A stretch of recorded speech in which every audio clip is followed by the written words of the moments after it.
नमस्कार स्कूल विद्यार्थी, इस चैनल में आप सभी का बहुत बहुत स्वागत। मेरा नाम है सोनाली जाधव। स्कूल विद्यार्थी ये चैनल खास करके स्कूल गोइंग स्टूडेंट्स और उनके पेरेंट्स के लिए बनाया गया है ताकि उनको पढ़ने में थोड़ी हेल्प हो सके। आज हम देखने वाले हैं, स्टैंडर्ड है 10th, सब्जेक्ट मराठी, बोर्ड है महाराष्ट्र और ईयर है 2020 और 21।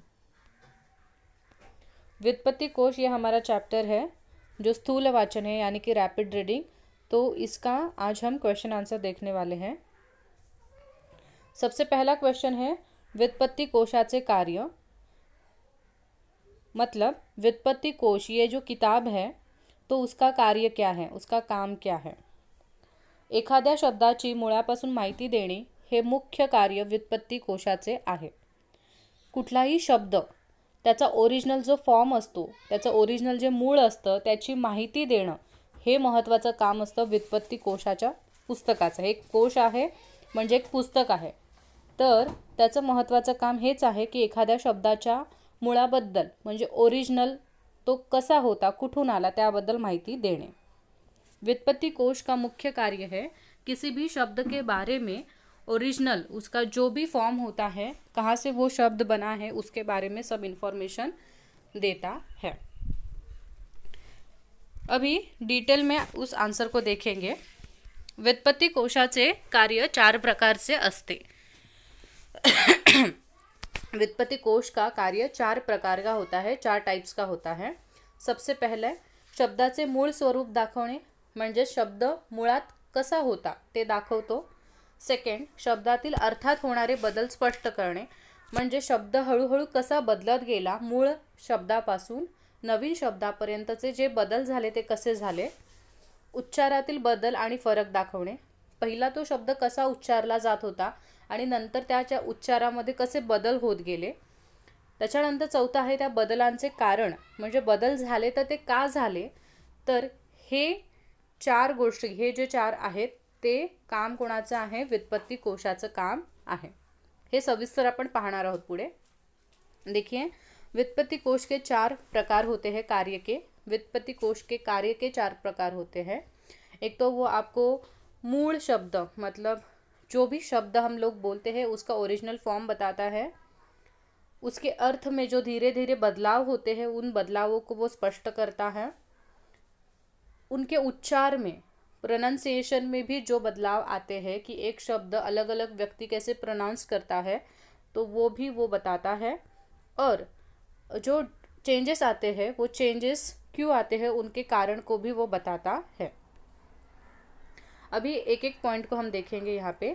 सबसे पहला, शब्दाचे मूळ स्वरूप दाखवणे। भाषा ही सतत बदलत असते, त्यामुळे भाषेतील शब्दांचे मूळ रूप बघण्यासाठी व्युत्पत्ति कोशाची मदत होते। उदाहरण, अग्नि या संस्कृत शब्दापासून आग हा शब्द तयार झाला आहे। देखिए, लैंग्वेज यानी कि जो भाषा है वो हमेशा चेंज होती रहती है, ठीक है। सो जब हम भाषा बदलती रहती है तो कभी कभी हमें वो ओरिजिनल शब्द कैसा था वो याद ही नहीं रहता है। फॉर एग्जाम्पल, अभी हम लोग हिंदी में आग शब्द यूज़ करते हैं, मराठीमध्ये सुद्धा आपण आग म्हणतो, पण हा शब्द ओरिजिनल नसून ओरिजिनल शब्द संस्कृतमधला अग्नी असा होता। त्या अग्नीमुळे हळूहळू लोकांना बोलण्यासाठी सोपं व्हावं, जोडाक्षर लोकांना बोलता येत नव्हते, म्हणून त्या अग्नीचं आग असं झालेलं आहे। ॲक्च्युली अग्नीचं हळूहळू अग्गी असं झालं होतं प्राकृत भाषेमध्ये आणि अग्गीचं पुढे आग असं झालं। म्हणजेच भाषेमध्ये बदलाव किंवा शब्दांमध्ये बदलाव का होतात, का तर ती भाषा अजून सोपी होण्यासाठी। संस्कृत भाषा जर तुम्ही बघितली ती तुम्हाला कठीण का वाटते, कारण त्याच्यात भरपूर जोडाक्षर असतात, ठीक आहे, भरपूर कठीण उच्चार आहेत, त्याच्यामुळे ती भाषा हळूहळू संपत गेली, लुप्त होत गेली आणि त्याच्यातूनच सोप्या सोप्या भाषा बनल्या, जसं की मराठी आहे किंवा इतर अजून भाषा ज्या आहेत वेगवेगळ्या त्या बनल्या, तमिळ वगैरे। तर तुम्हाला पहिला मुद्दा कळलेला आहे। व्युत्पत्ति कोश काय करतं, जर तुम्ही ते पुस्तक ओपन केलं तर तुम्हाला आग हा शब्द जर तुम्ही शोधत असाल तर तो तुम्हाला अग्नी हा संस्कृतमधल्या मूळ शब्दापासून तो बनलेला आहे ही माहिती ते पुस्तक तुम्हाला नेहमी देतं। तर हे पहिलं काम आहे त्या पुस्तकाचं। हिंदी में बताती हूँ। कोई देखिए, भाषा जो होती है वो हमेशा बदलती रहती है काल के अनुसार। तो जैसे जैसे हम आगे बढ़ते हैं हम भूल जाते हैं कि ओरिजिनल शब्द क्या था, क्योंकि हम नए शब्द को ही क्या करते हैं, कैच करते हैं, नए शब्द का ही यूज़ करते हैं। जैसे कि आग ये शब्द अगर आपने देखा तो इसका ओरिजिनल रूप जो होता है वो अग्नि होता है। मतलब जब भाषा डेवलप हुई थी तो अग्नि ये शब्द आग के लिए यूज़ होता था, पर धीरे धीरे लोगों को वो अग्नि बोलने को इतना अच्छा नहीं हो रहा था क्योंकि उसमें जोड़ाक्षर है, तो धीरे धीरे लोगों का उच्चार गलत होते होते वो आग इस शब्द में कन्वर्ट हो गया और आग ये लोग फटाफट से बोल पाते थे, इसके लिए आग यही शब्द अभी यूज़ होता है। पर इसका मतलब ये नहीं है कि वो ओरिजिनल है। ओरिजिनल कौन सा शब्द है, अग्नि, यही ओरिजिनल शब्द है। ठीक है। सो ओरिजिनल शब्द के बारे में हमेशा आपको कैसे पता चलेगा, इस बुक के हेल्प से पता चलेगा जिसका नाम है व्युत्पत्ति कोश। सेकंड जो है वो है शब्दातील होणारे, शब्दातील अर्थात होणारे बदल स्पष्ट करणे। कधी कधी काळानुसार शब्द तोच राहतो पण त्याचा अर्थ बदलतो, तो बदल आपल्याला उत्पत्ती झालेला आहे ते व्युत्पत्ती कोशातून समजतो।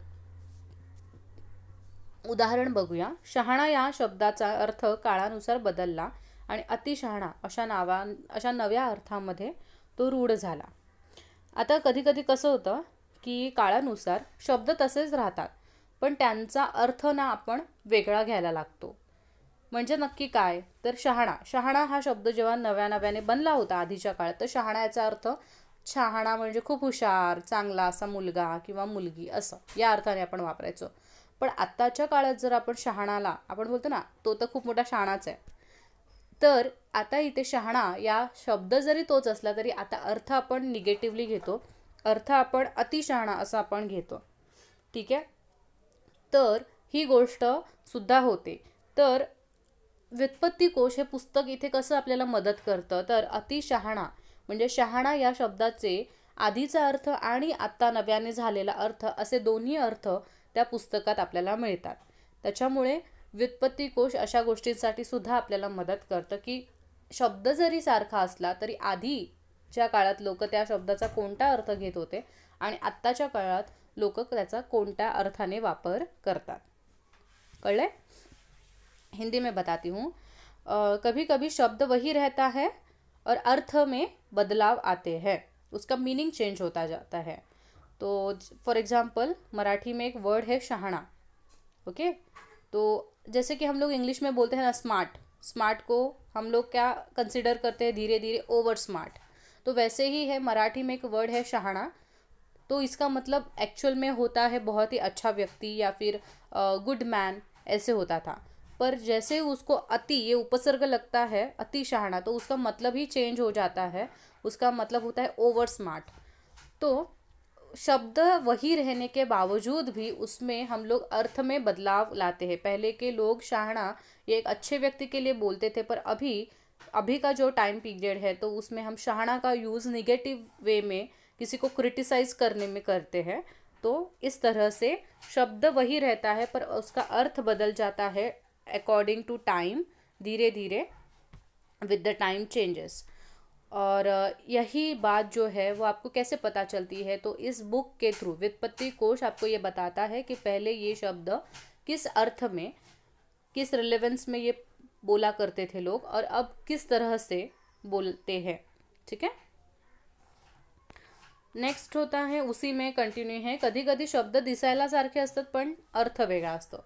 कभी कभी क्या होता है शब्द दिखने में सेम होता है पर उसका मीनिंग ही बहुत अलग अलग होते हैं। फॉर एग्जांपल ये मैंने लिया है पाठ का एक मराठी में शब्द मीनिंग होता है कि हमारा जो बैक होता है, ठीक है, पीठ होती है, उसको भी हम पाठ बोलते हैं मराठी में। और जो चैप्टर होता है किताब में, जो भी चैप्टर है उसको भी हम लोग पाठ बोलते हैं। तो यहाँ पे आपको दिखाई दे रहा है कि शब्द तो एक ही है पर उसके अर्थ अलग अलग है, बरोबर। मराठीत असे अनेक शब्द आहेत ज्यांचे जे दिसायला वाचायला सारखे असतात पण त्यांचे अर्थ वेगवेगळे असतात। जसं की कर म्हणजेच हात सुद्धा येतो आणि कर म्हणजे काहीतरी काम कर असा सुद्धा अर्थाने आपण तो घेतो, बरोबर। तर या शब्दांबद्दल असे जर काहीतरी कन्फ्यूजवाले किंवा असे ट्रिकी शब्द असतील तरी त्याची माहिती आपल्याला व्युत्पत्ती कोश देतं की हा एकच शब्द आहे पण एवढ्या वेगवेगळ्या अर्थाने तो वापरला जातो। पुढे आहे तिसरं उच्चारातील बदल आणि फरक दाखवणे. तर वाचूया त्याच्याबद्दल. प्रत्येक शब्दाचे एक मूळ रूप असते. प्रत्येक शब्दाचा एक इतिहास असतो. तो शब्द कसा उच्चारायचा, त्या शब्दाच्या उच्चारात झालेले बदल आपल्याला व्युत्पत्ती कोश दाखवतो. उदाहरण, मूळ संस्कृत भाषेतील दीपावली हा शब्द मराठीत दिवाळी अशा प्रकारे बोलला जातो. आता बघा, प्रत्येक शब्द जेव्हा आपण वाचतो त्या प्रत्येक शब्दाचं काहीतरी मूळ स्वरूप असतं की नाही. आणि तो प्रत्येक शब्द त्याचा एक इतिहास असतो. तो कुठून आलाय, अरबी भाषेतून आलाय, संस्कृत भाषेतून आलाय, असा त्याचा इतिहास असतो. त्यानंतर तो शब्द कसा उच्चारायचा, तुम्ही इंग्लिश डिक्शनरी जरी बघितलं तरी तुम्हाला तो उच्चारायचा कसा हे सुद्धा दिलेलं असतं तिथे. तसंच व्युत्पत्ती कोशामध्ये सुद्धा प्रत्येक शब्दाचा उच्चार कसा करायचा ते सुद्धा दिलेलं असतं. फॉर एक्झाम्पल, आपण दिवाळी ज्याला म्हणतो, सगळ्यांचा आवडता सण दिवाळी, पण तो दिवाळी हा मराठीतला शब्द ओरिजिनल संस्कृत भाषेतला दीपावली या शब्दापासून बनलेला आहे. म्हणजेच दीपावली असं बोलता बोलता हळूहळू त्या दीपावलीचं लोकांच्या बोलण्यातूनच दिवाळी झालं आणि पुढे जाऊन तो दिवाळी शब्द रूढ झालेला आहे. तर असे बदल जेव्हा होतात लोकांच्या बोलण्यामुळे, तेव्हा मूळ गोष्ट आपल्याला समजत नाही आणि जर ती समजून घ्यायची असेल तर व्युत्पत्ती कोश इथे मदत करतात. यहाँ पे एक्सप्लेन करती हूँ हिंदी में. उच्चार में हमारे बदलाव आते हैं धीरे धीरे और उसके वजह से हमारी भाषा बदलती है. भाषा में जो शब्द है कुछ वो बदल जाते हैं. देखिए, हर एक शब्द का एक ओरिजिनल रूप होता है, एक रूट होता है, और हर शब्द का एक इतिहास होता है, एक हिस्ट्री होती है कि वो अरेबियन वर्ड है, वो पर्शियन वर्ड है, और धीरे धीरे वो इंडिया में इतना बोला जाता है कि हमें लगता है वो तो इंडियन ही वर्ड है. बाद में कभी कभी क्या होता है, किसी शब्द का उच्चार हमें नहीं पता चलता कि कैसा करना है, तो डिक्शनरी में या फिर ऐसे जो किताबें हैं वहाँ पे उसका प्रोनाउंसिएशन भी दिया जाता है कि उसको कैसे आपको बोलना है. तो ये सभी बातें बताने के लिए हम किसकी मदद लेते हैं, व्युत्पत्ति कोश ये किताब जो है उसकी मदद लेते हैं. तो यहाँ पे मैंने एक एग्जांपल दिया है कि हम जो दिवाली बोलते हैं हिंदी में, मराठी में उसको दिवाली बोलते हैं, और संस्कृत जो ओरिजिनल शब्द है वो दीपावली ऐसा है. तो लोग अलग अलग है, इसके लिए वो दीपावली का चेंज होके मराठी लोगों ने उसको दिवाली कर दिया और हिंदी जो लोग हैं उन्होंने उसको दिवाली कर दिया है. ठीक है, अभी भी कुछ लोग ऐसे हैं जो दीपावली ही बोलते हैं दिवाली को. ठीक है, तो ये क्या होता है, उच्चार में सबके बदल होते, प्रोनाउंसिएशन अलग अलग होता है. तो ये भी आपको व्युत्पत्ति कोश के किताब में मिल जाता है. चौथा इंपॉर्टेंट पॉइंट है बदलाचे कारण स्पष्ट करणे. देखिए, हमेशा चेंजेस होते रहते, चेंजेस आर कंटिन्यूअस. ऐसा कोई भी दौर नहीं है किसी भी व्यक्ति के बारे में, किसी के स्थल के बारे में कि वहाँ पे बदलाव नहीं होते. बदलाव सब जगह पे होते हैं, सगळीकडे बदल होतच असतात आणि ते कंटिन्युअसली होतच असतात. त्याप्रमाणे भाषा ही जरी कितीही आपण व्याकरणात बांधून ठेवली, त्याचं व्याकरण जरी बनवलं आपण, तरी बोलताना आपण किती त्यातलं व्याकरण वापरतो. बोलताना आपण आपल्या तोंडात जसे शब्द येतात, जसे काळ येतात तसेच आपण बोलतो. त्यामुळे भाषा ही जरी व्याकरणामध्ये आपण नीटनेटकी नियमांना वापरून जरी बनवली असली तरी बोलताना त्याच्यामध्ये हमखास बदल होतात. ठीक आहे. सो पहिलं आहे की बदल का होतात, तर त्याचं सोपं कारण आहे की भाषा सोपी होण्यासाठी भाषेत बदल केले जातात. एखादा शब्द बघा ना, आपण वाचताना सुद्धा आपल्याला शाळेत शिक्षकांनी उभं केलं काहीतरी वाचायला आणि एखादा शब्द आपल्याला आला नाही की पटकन आपण काहीतरी बोलून टाकतो त्या जागी आणि पुढे निघून जातो, बरोबर. तर हीच गोष्ट लोकांनी केली हळूहळू त्यांच्या आयुष्यामध्ये की एखादा शब्द नाही बोलता आला तसाच, तर त्याला वेगळं त्यांनी बोललं आणि तो शब्द पुढे पुढे तसाच चालू झाला. जसं की अग्नी लोकांना नाही येत होतं बोलता, मग ते आग झालं त्याचं हळूहळू. तसं भाषा सोपी होण्यासाठी भाषेत बदल केले जातात आणि भाषेत बदल होताना शब्दसुद्धा बदलतो. जसा अग्नीचा आग झाला हळूहळू, बरोबर. दोन वेगवेगळ्या भाषा, आणि अजून जास्त हे कधी होतं जेव्हा दोन वेगवेगळ्या भाषा बोलणारे लोक एकत्र येतात. तुम्हाला माहिती असेल की भारतात अनेक देशाचे व्यापारी यायचे आणि भारतामध्ये असे खूप अरेबियन शब्द आहेत जे आपल्याला मराठीच वाटतात आणि आपण मराठीसारखे वापरतो. जसं की सलाम शब्द आहे किंवा दफ्तर हा शब्द आहे. हे खूप सारे शब्द जे आहेत ते अरेबियन लँग्वेजमधले आहेत, पण आपण ते मराठीसारखेच वापरतो, बरोबर.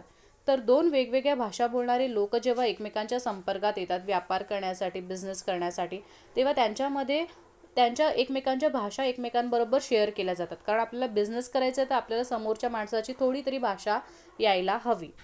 त्यामुळे अशा वेळेला काय होतं, नवीन नवीन भाषा शिकताना आपण उच्चार आपले चुकतात.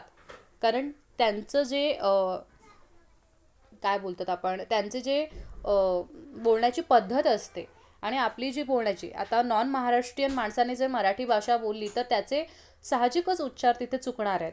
बरोबर, आपण तसंच होतं. आणि त्यामुळे काय होतं, वेगवेगळे उच्चार होतात आणि त्यामुळे मूळ शब्द नक्की कोणता होता हे काही पुढे जाऊन कळत नाही. आणि त्यामुळे व्युत्पत्ती कोश हे पुस्तक जर आपण ओपन केलं तर आपल्याला कळतं की हा शब्द ओरिजिनलमध्ये असा होता, पण हळूहळू काळानुसार, भाषाच्या होणाऱ्या बदलानुसार तो शब्द चेंज होऊन असा बनलेला आहे. ओके, कळलं या पुस्तकाचं महत्त्व काय आहे ते.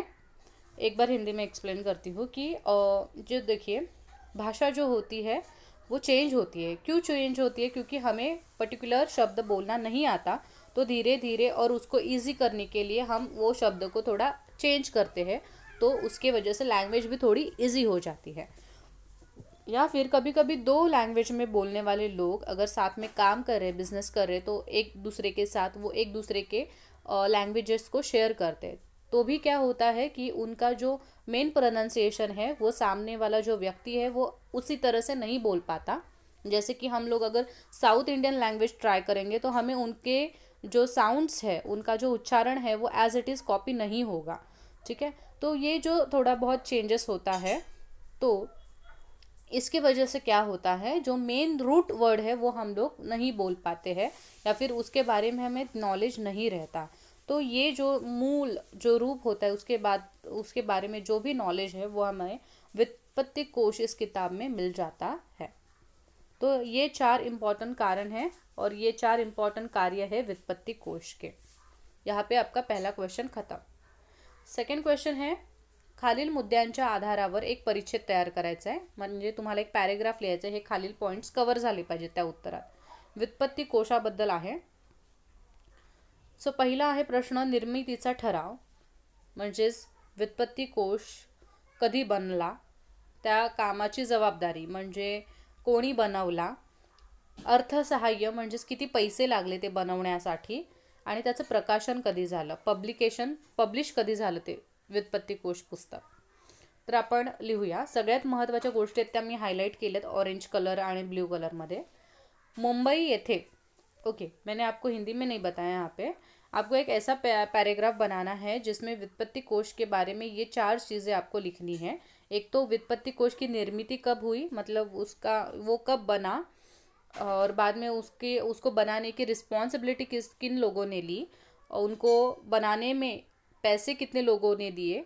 ठीक है, मॉनिटरी चीज़ें, मतलब पैसा कहाँ कहाँ से आया, और उसका पब्लिकेशन कब हुआ, पब्लिश कब हुआ बुक. सो पहला, मुंबई येथे 1938 साली स्वातंत्र्यवीर सावरकर यांच्या अध्यक्षतेखाली अखिल भारतीय मराठी साहित्य सम्मेलन झाले. मुंबई में 1938 के ईयर में स्वातंत्र्यवीर जो सावरकर है हमारे, ठीक है, वो अध्यक्ष थे. किसके अध्यक्ष थे? अखिल भारतीय मराठी साहित्य सम्मेलन. ये मराठी भाषा ग्रो करने के लिए एक संस्था है, ऑर्गेनाइजेशन है.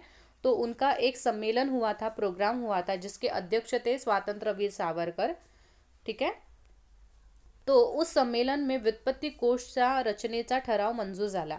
त्या संमेलनामध्ये, त्या कार्यक्रमामध्येच व्युत्पत्ती कोश याची रचना आपण केली पाहिजे असा जो ठराव होता, असं मत कन्फर्म झालं, असा एक डिसीजन घेतला गेला. तो उसी सम्मेलन में डिसाइड हुआ कि हमें व्युत्पत्ति कोश बनाना है.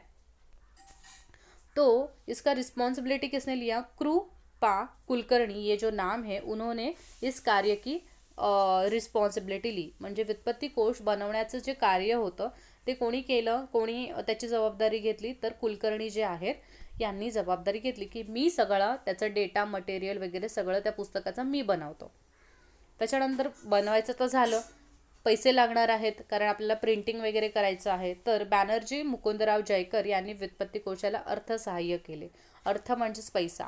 पैसा देण्याचे काम, कारण हा व्युत्पत्ती कोश काही छोटा बुक नाही आहे, ते खूप मोठे आणि वेगवेगळ्या त्याचे खंड आहेत, खंड 1 खंड 2, तर त्याच्यासाठी खूप, आणि त्यावेळेला प्रिंटिंग खूप महाग होतं, तर त्याच्यासाठी पैसे कोणी दिले, मुकुंदराव जयकर यांनी पैसे दिले होते.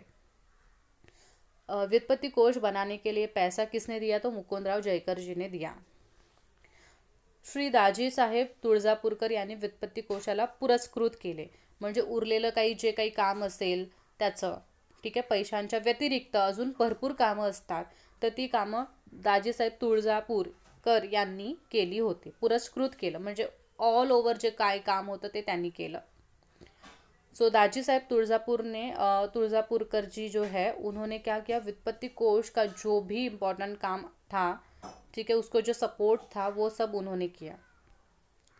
और फिर उसका फर्स्ट मतलब पब्लिकेशन कब हुआ, 1946. मतलब हमें इंडिपेंडेंस भी नहीं मिला था, उसके पहले ही 1946 साली व्युत्पत्ति कोशाचं पहिलं प्रकाशन झालं, पब्लिश झालं पुस्तक 1946 या वर्षी.